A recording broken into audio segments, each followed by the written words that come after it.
આજે ખેડા જિલ્લા માટે ખૂબ મોટો આનંદનો પ્રસંગ છે।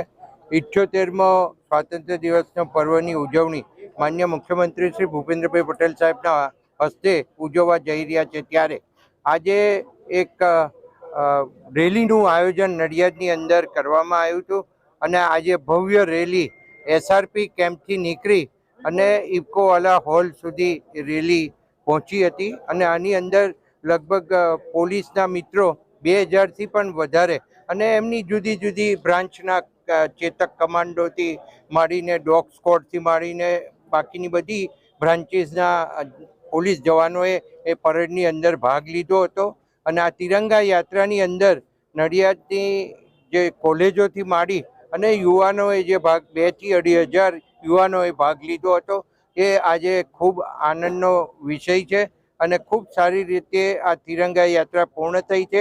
અને અહીંયા આગળ સરદાર સાહેબના જન્મ સ્થળે જ્યારે બધા જ મહાનુભાવો અહીંયા એમના જન્મસ્થળની મુલાકાત લીધી છે ત્યારે હું એટલું કહીશ કે સરદાર સાહેબે 562 જેટલા રજવાડા ભેગા કરી અને આ દેશને અખંડિત બનાવવા માટેના એમના જે પ્રયત્નો હતા એ પ્રયત્નો સાકાર થયા છે। અને આજે જ્યારે વડાપ્રધાન તરીકે મોદી સાહેબ હોય ત્યારે મને કહેતા આનંદ થાય કે આ દેશની જે પ્રગતિ છે એ ખૂબ આગળ લઈ જવામાં એમનો ખૂબ મોટો હિસ્સો રહેલો છે। અને આ સ્વાતંત્ર્ય પર્વ નિમિત્તે હું આ સરદાર સાહેબના જન્મ સ્થળ ઉપર માન્ય મુખ્યમંત્રી શ્રી ભૂપેન્દ્રભાઈ પટેલ સાહેબે આ નડિયાદની અંદર પર્વ ઉજવવાનું નક્કી કર્યું તે બદલ એમનો ખૂબ ખૂબ આભાર માનું।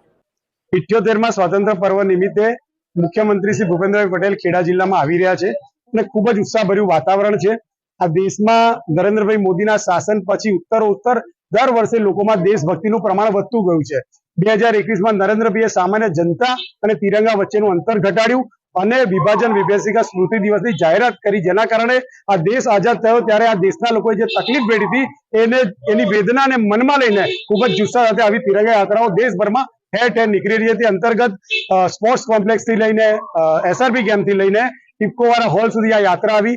દરેક એજ્યુકેશન સોસાયટીના સર્વે લોકો, ભારતીય જનતા પાર્ટી સંગઠનના લોકો, હિન્દુ ધર્મસેનાના લોકો, સ્વામી વિવેકાનંદના લોકો અને સમગ્ર તંત્ર આમાં જોડાઈને ખૂબ જ ઉત્સાહપૂર્વક દેશભક્તિનું વાતાવરણ જોવા મળ્યું। કુલ મળીને ભારત દેશની આજુબાજુના દેશોમાં ઉત્તર દેશભક્તિ ઘટવાના કારણે જે પ્રકારની પરિસ્થિતિ થઈ છે એને આ સર્વોત્તમ જવાબ છે કે ભારત દેશ એ એક છે, દેશભક્તિના રંગે રંગાયેલો છે અને નરેન્દ્રભાઈમાં તેમને સંપૂર્ણ વિશ્વાસ છે।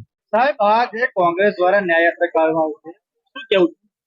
દેશના વિભાજન વખતે સમગ્ર દેશને અન્યાય કરનારી કોંગ્રેસને છૂટમૂટ એક યોજનાને પકડીને, કોઈ એક ઘટનાને પકડીને ન્યાય યાત્રા કાઢવાનો કોઈ હક નથી। સમગ્ર દેશને આ સ્વાતંત્ર્ય દિને એમણે જે ભૂલો કરી છે બાદલ એમણે માફી માંગવી જોઈએ। કોંગ્રેસને ન્યાય યાત્રા કાઢવાનો કોઈ અધિકાર જ નથી। आज की ये तिरंगा यात्रा हमारे जिला कक्षा के राष्ट्रीय पर्व के समारोह में जब राज्य के यशस्वी मुख्यमंत्री आदरणीय भूपेंद्र भाई पटेल जी 15 अगस्त को जिला की जनता को आशीर्वाद देने, हम सबको मार्गदर्शन देने और हमारे डिस्ट्रिक्ट में कई करोड़ों रुपीस का जो डेवलपमेंट के कार्य हुए इसके लोकार्पण और स्टोन ब्रेकिंग के लिए आ रहे हैं, तब आप देख सकते हैं कि पूरे डिस्ट्रिक्ट में जिस तरीके से उत्साह का वातावरण बना है। आज की ये तिरंगा यात्रा इसका एक प्रतिघोष देख रहे हैं। जिस तरीके से हमारे ज़िले में एक ऊर्जा और राष्ट्रीय पर्व का ये महत्व समझकर नई पीढ़ी जिस तरीके से यात्रा को योगदान कर रही है, न केवल युवा पीढ़ी लेकिन सामाजिक संस्था, धार्मिक संस्था, समाज के कई वरिष्ठ जन भी इस यात्रा में शामिल थे। हमारे जिला के डीएम और इनकी प्रशासन की टीम पिछले कई दिनों से इस राष्ट्रीय पर्व की तैयारी कर रहे हैं। इसका एक पार्ट तिरंगा यात्रा भी रहा है। आने वाले समय में 14 अगस्त को यहाँ एट होम का प्रोग्राम भी होने वाला है। माननीय गवर्नर जी आएंगे। 15 अगस्त को माननीय सीएम हमारे यहाँ पधार रहे। एक तरीके से तत्कालीन मुख्यमंत्री और देश के यशस्वी प्रधानमंत्री ने जो देश भर में एक राष्ट्रभक्ति का वातावरण बनाने का प्रयत्न किया है, कोशिश किया है, इसकी असर आज पूरे देश में हम देख सकते हैं। हमारे देश में जो वातावरण बना है और जो नई पीढ़ी इस राष्ट्र को महत्व समझ के कि एक जमाना था जब हमें स्व का शासन चाहिए था, आज हमारे जनता को सुशासन चाहिए। और पिछले 10 सालों में मोदी जी के नेतृत्व में सुशासन हमारी जनता ने अनुभव किया है और इस प्रकार से देश में एक नई पीढ़ी राष्ट्रीयता के साथ जुड़ी है और इसी का प्रतीक आज की ये भव्य रैली में दिख रहा है।